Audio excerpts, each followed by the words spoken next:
Shalom, shalom frères et sœurs dans le Seigneur. Ici c'est Henri Papa Moulaja.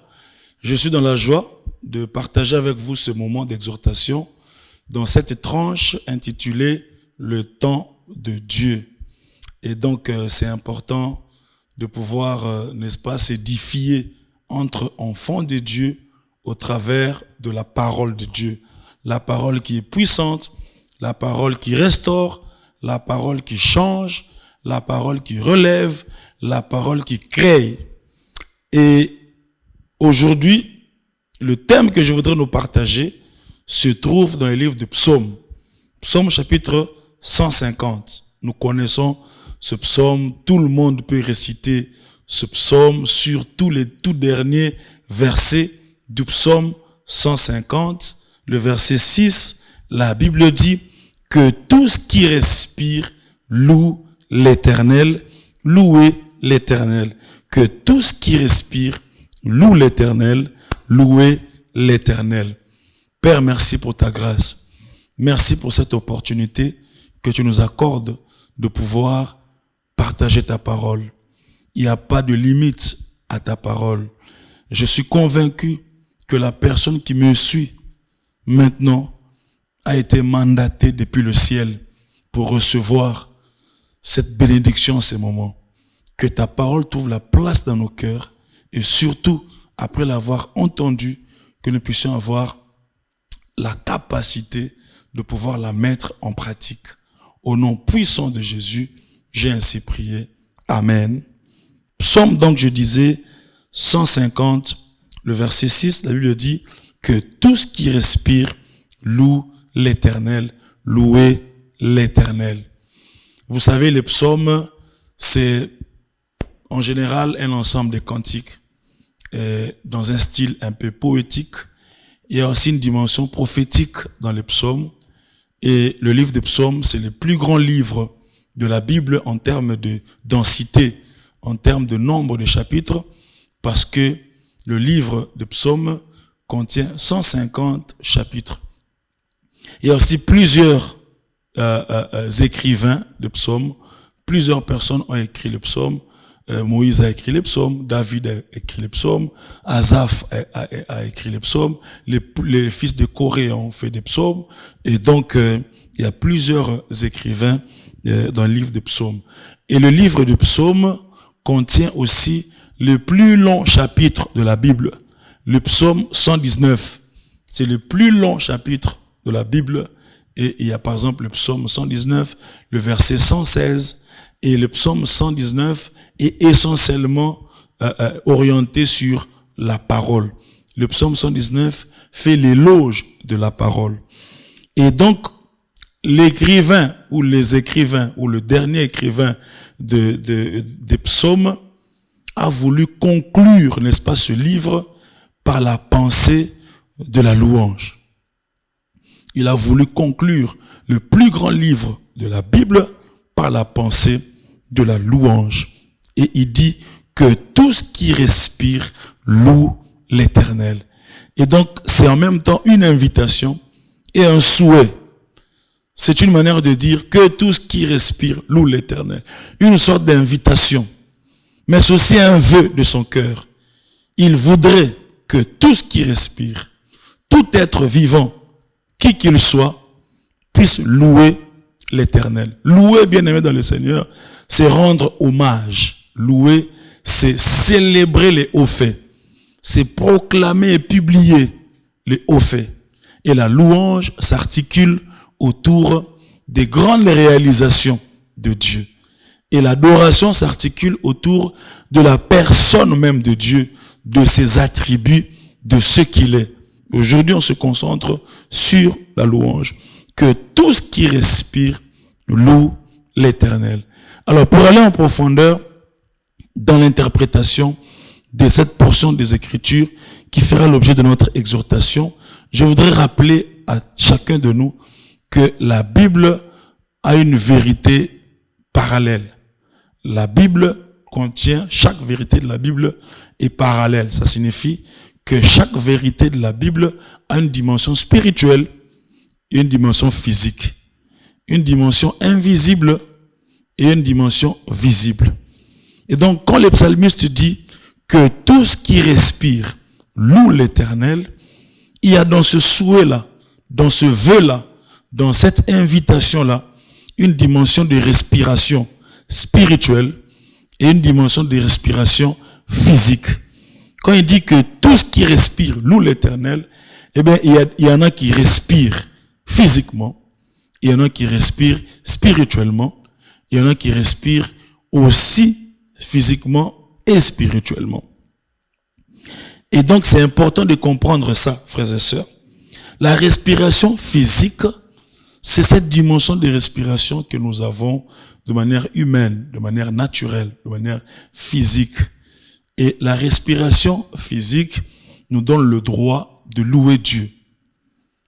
Ça concerne tout être vivant, qui qu'il soit, grand, petit, riche, pauvre, blanc, noir, intellectuel, non intellectuel, celui qui a étudié, celui qui n'a pas étudié, c'est-à-dire tout ce qui respire, tout ce qui respire, tout ce qui respire, même les arbres, les animaux, les herbes des champs, les océans, les mers, tout ce qui respire dans cette dimension de respiration spirituelle, il y a tout ce qui respire.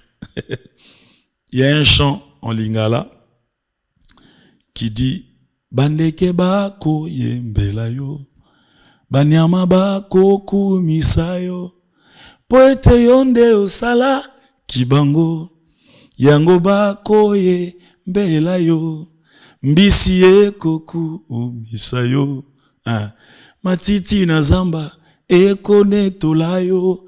C'est-à-dire, les herbes te célèbrent. L'oiseau du ciel, quand il chante tes louanges. La respiration physique, je vais choquer quelqu'un en lui disant, la respiration physique concerne et les chrétiens et les païens, et les non-chrétiens et les chrétiens. Ceux qui connaissent Dieu par la Bible, ceux qui ne connaissent pas Dieu, ceux qui confessent Jésus, ceux qui ne confessent pas Jésus, ils respirent physiquement, alors ils sont dans le lot de tout ce qui respire.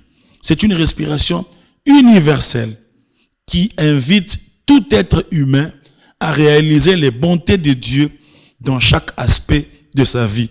Quelqu'un a donné un exemple, il a dit, un voleur, on le poursuivait parce qu'il avait volé, et puis il a escaladé un mur.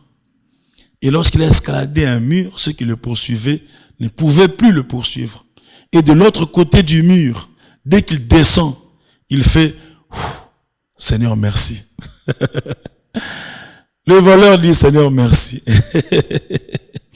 Alors la question c'est, est-ce que Dieu a agréé ça? Est-ce que Dieu a reçu ça? Au moins lui, il l'a dit. Pourquoi? Parce qu'il respire. La respiration physique nous donne le droit de louer Dieu pour des choses physiques, visibles, palpables, pour la famille, pour les habits, pour le pain, pour le manger, pour le boire, pour les enfants, pour la stabilité, je sais pas moi, financière, pour le travail, pour le fait de me lever le matin, mes yeux voient, ma bouche parle, mes jambes fonctionnent. C'est-à-dire tout ce qui est physique est une invitation à la louange universelle. Tout ce qui est palpable, toute forme d'expérience physique, bien aimé dans le Seigneur, est une invitation, n'est-ce pas, à la louange universelle. Que tout ce qui respire loue l'Éternel. Et tout ce qui respire a le droit de louer l'Éternel. C'est dans ce lot de la respiration physique que vous allez même voir des gens, des chanteurs, des musiciens qui ne prient pas forcément, qui ne confessent pas forcément la Seigneurie de Christ, qui ne pratiquent pas forcément la foi chrétienne, mais qui chantent Dieu, qui reconnaissent la bonté de Dieu, qui parlent le nom de Yahweh dans leurs chansons, le nom de Jésus dans leurs chansons. Ce n'est pas forcément leur expérience de tous les jours, mais c'est dans le lot de tout ce qui respire. Mais il y a une dimension de respiration spirituelle. La respiration spirituelle, C'est ce qui fait de la louange un élément sélectif. De l'adoration, un élément sélectif. Lorsqu'on entre maintenant dans la respiration spirituelle, que tout ce qui respire ne concerne plus tout le monde. Ça ne concerne plus les herbes, les animaux, les oiseaux. Non. Ça ne concerne que ceux qui ont reçu Christ dans leur vie comme Seigneur et Sauveur personnel. La Bible dit, dans le livre de 1 Jean, le chapitre 5, verset 12. 1 Jean, chapitre 5, le verset 12. La Bible dit, celui qui a le Fils de Dieu, celui qui a le Fils a la vie. Celui qui n'a pas le Fils de Dieu n'a pas la vie. Celui qui a le Fils a la vie. Celui qui n'a pas le Fils de Dieu n'a pas la vie. Et donc, frères et sœurs, selon la pensée de la Bible, celui qui n'a pas reçu Christ dans son cœur comme Seigneur et Sauveur, spirituellement, il ne respire pas. Spirituellement, il n'a pas la vie. Ainsi donc, frères et sœurs, il ne reste que dans la dimension de la respiration physique. Il ne reste que dans la dimension de la respiration spirituelle. Il n'est pas différent des oiseaux. Il n'est pas différent des animaux. Il n'est pas différent des herbes et des champs. Sa louange ne concerne que la dimension physique.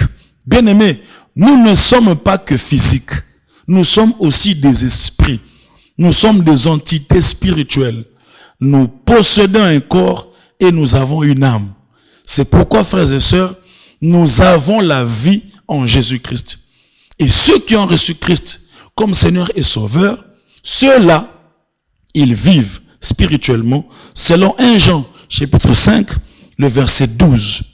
Ainsi donc, si les sujets de la respiration physique sont des sujets matériels, le manger, le boire, les habits, les voyages, les mariages, les enfants, l'argent, etc., etc., le plus grand sujet de la respiration spirituelle, c'est le salut en Jésus-Christ, le pardon des péchés, le fait que nos noms sont inscrits dans le livre de vie, le fait que nous sommes pardonnés, le fait que le sang a coulé pour nous, le fait que notre identité spirituelle a changé. Ça, ce sont des sujets que l'oiseau ne va pas utiliser. Ce sont des sujets que seuls ceux qui ont reçu Christ dans leur cœur comme Seigneur et Sauveur peuvent élever. Ainsi donc, frères et sœurs, la question d'aujourd'hui est, es-tu dans la respiration physique ou tu es dans la respiration spirituelle?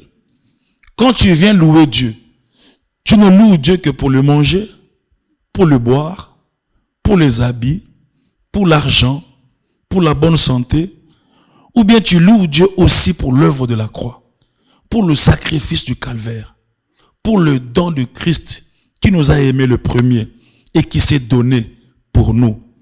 La Bible dit, l'apôtre Paul le dit dans le livre d'Éphésiens, au chapitre 2, le verset 5, la Bible dit, nous qui étions morts par nos offenses, nous a rendus à la vie avec Christ. Nous étions morts par nos offenses. Mais c'est en Christ que nous avons la vie. Vous connaissez l'histoire de Lazare. Certainement, beaucoup de chrétiens connaissent cette histoire. Dans Jean chapitre 11, l'ami de Lazare, il est mort. L'ami de Jésus qui s'appelle Lazare, il est mort. Mort, c'est fini. 4 jours, il venait d'être enterré. Il commençait même à sentir. Mais Christ est venu. Il est entré à Béthanie. Il est allé jusqu'à la tombe. Il a appelé son ami, Lazare, sort. Et l'apôtre Paul dit, nous étions morts par nos offenses. Mais Jésus nous a rendus à la vie et nous sommes sauvés par la grâce. J'aimerais en concluant cette exhortation dire à quelqu'un, si ton approche de Dieu n'est que dans la dimension physique, je t'invite aujourd'hui à entrer dans une autre dimension de respiration. la respiration spirituelle. Et la respiration spirituelle n'est possible que si Jésus vient dans ta vie. Si Jésus entre dans ton cœur. Si Jésus dirige ta vie. Bien-aimé dans le Seigneur, il y a beaucoup d'hommes et de femmes sur cette terre qui poursuivent le matériel nuit et jour. Ils se battent pour manger, pour boire, pour accumuler des richesses et de l'argent. Mais ils ne vivent pas spirituellement. Ils n'ont pas la paix du cœur, la joie de vivre. Ils ont perdu le goût de la vie. Ils sont désespérés. Bien aimés, il y a même des gens qui sont des riches, des grandes stars, qui sont connus dans le monde, des millionnaires, mais qui se suicident. Si les millionnaires se suicident, ça signifie que le sens de la vie n'est pas seulement lié à l'argent. Si les millionnaires se suicident, ça signifie que la joie de vivre n'est pas seulement liée au matériel. Les châteaux ne peuvent pas combler le cœur de l'homme. Le charroi automobile, les voitures ne peuvent pas combler le cœur de l'homme. L'argent ne peut pas combler le cœur de l'homme. Il n'y a qu'une seule chose qui peut combler le cœur de l'homme, c'est la présence de Jésus. La Bible dit, celui qui a le Fils de Dieu a la vie, et celui qui n'a pas le Fils de Dieu n'a pas la vie. J'aimerais inviter quelqu'un à entrer dans cette dimension de la respiration spirituelle. De la respiration spirituelle. Lorsque tu viens devant Dieu, tu dis merci pour la vie, merci pour la force physique, merci pour l'être et le mouvement, merci parce que j'ai mangé, merci parce que je suis en bonne santé. Mais au-delà de ça, tu lui dis aussi merci pour le sang de l'agneau. Nous avons un chant, nous disons, ô roi, vis pour toujours, et que Jésus le Fils de ton amour demeure la seule raison de nos louanges, ensemble avec les anges, dans les merveilles des rachetés, chantons à l'unisson, Alléluia, sainteté à ton nom, Saint, Saint, Saint, et l'Éternel, Dieu des armées, tu es saint, roi vit pour toujours, et que Jésus demeure la seule raison de nos louanges. J'aime encore ces chants-là que j'avais chantés au début. Bandeke bako ye mbelayo, banyama bako kumisayo, poete yonde osala, kibango, yango bako ye mbelayo. Écoute la suite. Ngaipe, tikana ye mbelayo, oh, poete yonde osala kinga, car le kola banyamana banzete. Mais au-delà de ça, otindelaki pengai mobikisi akufelaki ngai ne kulusu. Pour ceux qui parlent lingala, akufelaki bantabate bamemete akufelaki ngai. Je veux dire, il n'est pas mort pour les animaux, les oiseaux, mais il est mort pour moi. Il me donne à moi la vie éternelle, la grâce d'entrer au ciel. Ce sont des sujets de louange qui restent. Ce sont des sujets de louange éternels. Ce sont des sujets de louange qui transcendent le temps et le matériel. Ce sont des sujets de louange qui dépassent les limites temporelles. Et c'est très important, frères et sœurs, que tout ce qui respire loue l'Éternel ne concerne pas seulement la respiration physique, mais elle concerne aussi la respiration spirituelle. Et pour respirer spirituellement, pour être en vie spirituellement, pour avoir la joie de vivre, la paix du cœur, pour trouver un sens à sa destinée, un sens à sa vie, il faut ouvrir son cœur et donner sa vie à Jésus-Christ comme Seigneur et Sauveur. J'aimerais conclure en invitant quelqu'un à la prière. Dire à Jésus, viens dans ma vie, dirige-moi. Je vais respirer spirituellement. Quand je pense à Dieu, je ne vois que le manger, le boire, l'argent, les richesses. Aujourd'hui, tu m'as amené à comprendre qu'il y a mieux que le manger et le boire. Il y a quelqu'un qui est mort à la croix pour nous. Il y a quelqu'un qui a donné sa vie pour nous. La Bible dit, Jean chapitre 3, le verset 16, Dieu a tellement aimé le monde qu'il a donné son Fils unique afin que quiconque croit en lui ne périsse point, mais qu'il ait la vie éternelle. Peut-être que tu fréquentes l'église. Peut-être qu'il vous arrive de regarder les prédications sur YouTube, sur les réseaux sociaux, mais vous n'avez jamais donné votre vie à Jésus. Vous n'avez jamais pris l'engagement de dire à Jésus, je t'ouvre mon cœur, pardonne mes péchés, sois mon Seigneur et mon Sauveur personnel. C'est le seul moyen qui nous permet de respirer spirituellement. Alors je voudrais te donner cette occasion-là. Là où tu es, je te prête juste les mots, mais c'est à toi de faire cette prière, et d'incliner ta tête, et d'élever un peu légèrement tes mains, et de dire avec moi, Seigneur Jésus, aujourd'hui, tu m'as parlé, j'ai entendu ta voix. Je ne veux pas seulement respirer physiquement, mais je veux aussi respirer spirituellement. J'ai besoin de toi. Jésus, donne-moi la vie. Jésus, pardonne mes péchés. Jésus, éclaire ma vie. J'ai besoin de toi. Aujourd'hui, je renonce au mal et je t'accepte comme Seigneur et Sauveur. Et je sais que tu es mort et ressuscité pour moi. Merci Seigneur Jésus-Christ, parce que tu l'as fait. Au nom de Jésus. Amen. Alléluia, alléluia, alléluia. Aussi simplement que cela, frères et sœurs, cette prière que tu viens de faire t'introduit dans la dimension de la respiration spirituelle. Je conclus avec une deuxième prière pour quelqu'un qui m'a suivi. Tu as aussi reçu Christ un temps, mais les circonstances de la vie t'ont poussé à t'affaiblir, à te refroidir. Tu commençais à entrer dans les lots de la respiration physique. Cette exhortation d'aujourd'hui t'a interpellé.